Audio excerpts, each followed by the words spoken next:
Hello everyone, जैसा कि आप लोग जानते हो कि हम लोग रिसर्च मेथडोलॉजी और मेथड के बारे में स्टडी कर रहे हैं। उसी सीरीज को कंटिन्यू करते हुए आज हम लोग ये हमारा सेकेंड क्लास है रिसर्च मेथडोलॉजी को लेके। उसमें आज हम लोग पढ़ने वाले हैं मेथडोलॉजी और मेथड में क्या डिफरेंस है, इंडक्टिव डिडक्टिव रीजनिंग में क्या डिफरेंस है, और फिर जाके हम लोग पढ़ेंगे हाइपोथेसिस क्या होता है, उसके बाद वैलिडिटी और रिलायबिलिटी क्या होता है। छोटा छोटा जो ये कॉन्सेप्ट है इसको हम लोग छोटे छोटे पार्ट में करके हम लोग समझेंगे एक एक करके, क्योंकि ये सारा कुछ इंपॉर्टेंट है।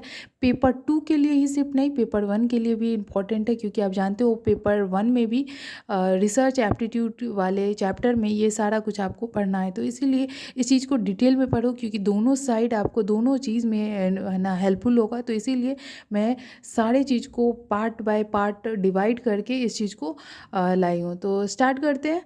तो सबसे पहले आप लोग जानते हो मेथडोलॉजी और मेथड में क्या डिफरेंस है। बहुत बार कन्फ्यूजन होता है क्या दोनों सेम है। नहीं, दोनों सेम नहीं है, क्योंकि मेथडोलॉजी जो है वो स्टडी करता है मेथड के बारे में कि किस मेथड से कौन सा मेथड हम लोग अप्लाई करके रिसर्च को कंडक्ट करते हैं या किसी चीज़ का स्टडी करते हैं, उस चीज़ को हम लोग मेथडोलॉजी बोलते हैं।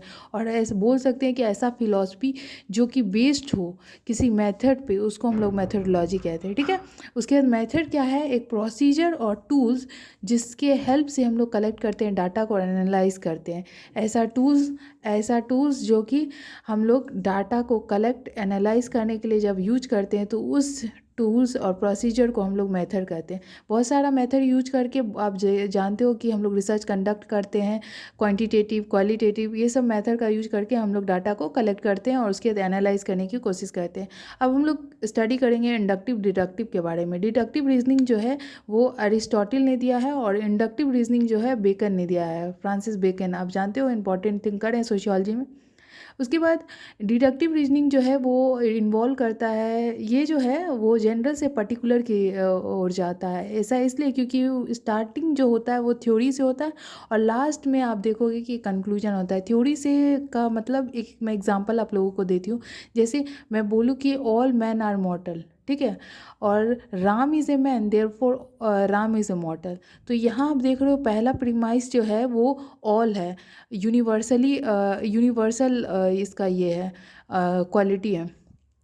तो इसमें आप देखोगे कि स्टार्टिंग में ही हम लोग ले लिए कि ऑल सारे आदमी मॉर्टल हैं। तो फिर इंडिविजुअल पे हम लोग आए कि हाँ राम एक आदमी है और इसीलिए राम भी मॉर्टल है।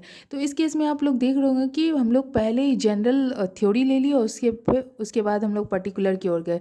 तो ये डिडक्टिव में होता है, इंडक्टिव में अपोजिट होता है कि ये है स्पेसिफिक से हम लोग जनरल की ओर जाते हैं। सबसे पहले हम लोग इंडिविजुअल एक लेंगे प्रीमाइस, फिर लास्ट में हम लोग कंक्लूजन डाल के एक जनरल थ्योरी देंगे।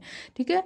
तो आप यहाँ पे अच्छे से देख रहे होंगे। यदि आपको कन्फ्यूजन है तो इस वीडियो में पॉज करके आप इसको अच्छे से पढ़ सकते हो। नोट्स में सारा कुछ क्लियरली दिया गया है। उसके बाद जाके इसमें कंक्लूजन जो है लॉजिकली सर्टेन होता है इफ़ प्रीमाइस आर ट्रू, और इसमें इंडक्टिव में कंक्लूजन आर प्रोबेबल होता है, क्योंकि वो बेस्ड होता है एविडेंस पे। ठीक है। ये यूज करता है डिडक्टिव रीजनिंग जो है वो यूज करता है हाइपोथेसिस एंड थ्योरी को टेस्ट करने के लिए, और इंडक्टिव मेथड है वो यूज होता है डेवलप हाइपोथेसिस और थ्योरी को डेवलप करने के लिए। क्योंकि आप जानते हो इंडिविजुअल हम लोग एग्जांपल लेते हैं और लास्ट में एक थ्योरी बनाने की कोशिश करते हैं, और डिडक्टिव में अपोजिट होता है कि हाइपोथेसिस और थ्योरी को हम लोग टेस्ट करते हैं, क्योंकि स्टार्टिंग में ही हम थ्योरी ले लेते हैं, उसी को हम लोग टेस्ट करके लास्ट में उसको प्रूव करने की कोशिश करते हैं। तो उसके बाद हम लोग देखेंगे कि हमारा टाइप ऑफ रीजनिंग कितने तरह का है, फिर हाइपोथेसिस के बारे में पढ़ेंगे। ठीक है। तो टाइप ऑफ रीजनिंग में देखो 4 तरह का रीजनिंग है, आप यहाँ पे देख रहे होंगे। डिडक्टिव रीजनिंग, इंडक्टिव रीजनिंग, एबडक्टिव और हाइपोथेटिको डिडक्टिव। ये हाइपोथेटिको डिडक्टिव जो है आई थिंक 2024 में ऑलरेडी इस पे क्वेश्चन आ चुका है। किसने दिया है? तो कार्ल पॉपर ने दिया है, ये याद रखना। उसके बाद एबडक्टिव जो है चार्ल्स एस पियर्स ने दिया है। इंडक्टिव बेकन मैंने ऑलरेडी बता दिया है। इंडक्टिव डिडक्टिव आप पीछे भी पढ़ चुके हो। अब एक नया जो आता है इन्वर्स डिडक्टिव, ये भी इंडक्टिव के तरह है, बट इसमें क्या होता है हाइपोथेसिस के साथ ही स्टार्ट होता है। जैसे उसमें हाइपोथेसिस के साथ स्टार्ट नहीं होता है, लास्ट में हाइपोथेसिस और थ्योरी को हम लोग प्रूव करते हैं, बट इसमें क्या होता है हम लोग स्टार्ट ही करते हैं हाइपोथेसिस को, पर्टिकुलर से जनरल में जाते हैं, एंड इसका एंड जो होता है वो हाइपोथेसिस से होता है। ठीक है। ये इन्वर्स डिडक्टिव का। उसके बाद एबडक्टिव में क्या होता है कि इसमें कोई ना सर्टेन ऑब्जर्वेशन नहीं करते, इनकम्प्लीट ऑब्जर्वेशन रहता है और उससे हम लोग बस यही प्रिडिक्ट कर सकते हैं, बस उस इनकम्प्लीट ऑब्जर्वेशन से हम लोग इतना ही कर सकते हैं कि कुछ एक प्रिडिक्शन कर सकते हैं, उससे ज़्यादा हम लोग कुछ नहीं कर पाएंगे। हाइपोथेटिको डिडक्टिव है वो इंडक्टिव की तरह है, बट इसमें क्या होता है हम लोग स्टार्ट करते हैं हाइपोथेसिस से, ठीक है, और वहाँ क्या था, हाइपोथेसिस से स्टार्ट नहीं करते हम लोग, इंडिविजुअल से स्टार्ट करते हैं और लास्ट में हाइपोथेसिस थ्योरी करते हैं। लेकिन हाइपोथेटिको डिडक्टिव में हम लोग हाइपोथेसिस से स्टार्ट करते हैं, यही सिर्फ डिफरेंस है हाइपोथेटिको डिडक्टिव और इंडक्टिव में, ठीक है। हाइपोथेसिस क्या होता है, हाइपोथेसिस ऐसा स्टेटमेंट है जो कि अभी तक टेस्ट या प्रूफ नहीं हुआ है, टेंटेटिव स्टेटमेंट है जो कि अभी तक टेस्ट नहीं हुआ है, उसी को टेस्ट करने के लिए हम लोग रिसर्च करते हैं कि क्या जो हम एक कल्पना की है किसी चीज़ के बारे में, क्या वो सही है या नहीं है, सही है तो कैसे सही है, और नहीं है तो उसको ही प्रूफ करने के लिए जो हम लोग एक स्टेटमेंट बनाते हैं हाइपोथेसिस, उसी को बोलते हैं, ठीक है। रिलायबिलिटी और वैलिडिटी के बारे में हम लोग पढ़ेंगे, इस वीडियो में इतना ही हम लोग पढ़ेंगे। फिर रिलायबिलिटी का मतलब क्या है कि रिलायबिलिटी का मतलब होता है कि कंसिस्टेंसी ऑफ योर मेजरमेंट।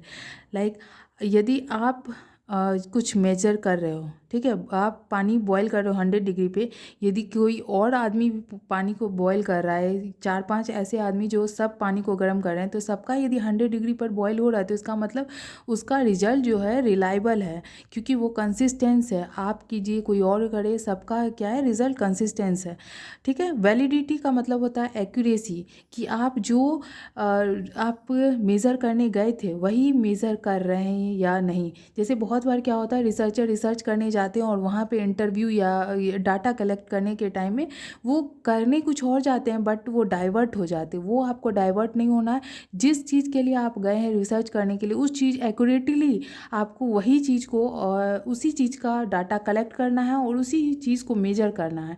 तो इस चीज़ को हम लोग वैलिडिटी कहते हैं। अब हम लोग फर्दर डिटेल में पढ़ते हैं कि रिलायबिलिटी और वैलिडिटी क्या होता है। रिलायबिलिटी का तो बता दिए, कंसिस्टेंस रिजल्ट होता है जो कि रिपीट कर सकते हैं सेम कंडीशन में। आप यदि रिपीट करते हो तो उसका रिजल्ट जो है वो सेम होगा, तो उसको हम लोग रिलायबिलिटी बोलते हैं। टाइप ऑफ रिलायबिलिटी में हम लोग मेनली 4 टाइप के जो फेमस है वो 4 रिलायबिलिटी के टाइप्स हैं, उसको हम लोग देखेंगे। जैसा कि आप लोग देख रहे होंगे, फर्स्ट जो है टेस्ट रिटेस्ट रिलायबिलिटी, इसमें मेजर किया जाता है stability of test over time. जैसे कि आज आपके टीचर ने टेस्ट लिया, ठीक है, 4 दिन के बाद फिर टेस्ट लेंगे, तो यदि आपका परफॉर्मेंस सेम है तो उस रिलायबिलिटी को हम लोग टेस्ट रिटेस्ट रिलायबिलिटी बोलते हैं। फिर है इंटर रेटर रिलायबिलिटी, इसमें क्या होता है, बहुत सारा ऐप देखते होंगे जहाँ रेटर से आप पकड़िए, ठीक है, रेट देने के लिए, जैसे अमेजॉन, स्विगी, जोमेटो या फ्लिपकार्ट, ये सब पे आपको रेट देते हैं ना कि ऐसा है, इतना पसंद आया तो 1 स्टार दे दिए, 2 स्टार दे दिए। तो उसी हिसाब से ये degree to which different rater give consistent estimate of the same behaviour.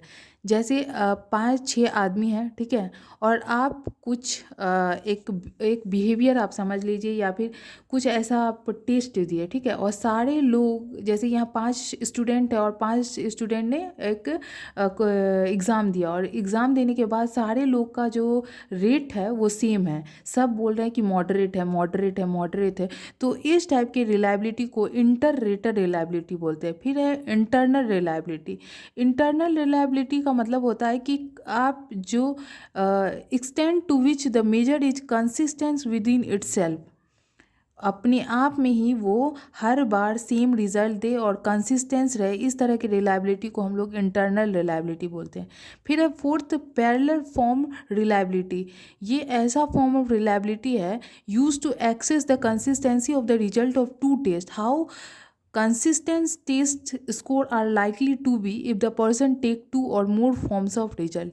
आप सिंपल वर्ड में ये समझिए कि जैसे आप 2 टेस्ट पेपर एक टीचर तैयार करता है, ठीक है, और उसको एक टेस्ट पेपर आप उस टेस्ट दिए, ठीक है, उसके बाद कुछ देर के बाद जो सेट 1 सेट बी होता है एग्ज़ाम में, उसी तरह से सेट 1 आप एग्ज़ाम दे चुके हैं, और थोड़ी देर के बाद सेट बी जो क्वेश्चन पेपर बनाया वो भी आपको दिया गया, और दोनों का आपको जो लेवल है क्वेश्चन का वो सेम यदि लग रहा है, तो इस टाइप की रिलायबिलिटी को हम लोग पैरेलल फॉर्म रिलायबिलिटी बोलते हैं। तो आज के लिए इतना ही, नेक्स्ट वीडियो में हम लोग डिस्कस करेंगे वैलिडिटी और फर्दर जो भी इंपॉर्टेंट टर्म है रिसर्च एप्टीट्यूड, रिसर्च मेथडोलॉजी या मेथड से, उसको हम लोग डिस्कस करेंगे। और पेपर 1 में भी क्या और एक्स्ट्रा पढ़ना चाहिए उसको भी हम लोग डिस्कस करेंगे फर्दर वीडियो में। आज के लिए इतना ही, नेक्स्ट वीडियो में मिलते हैं। Thank you.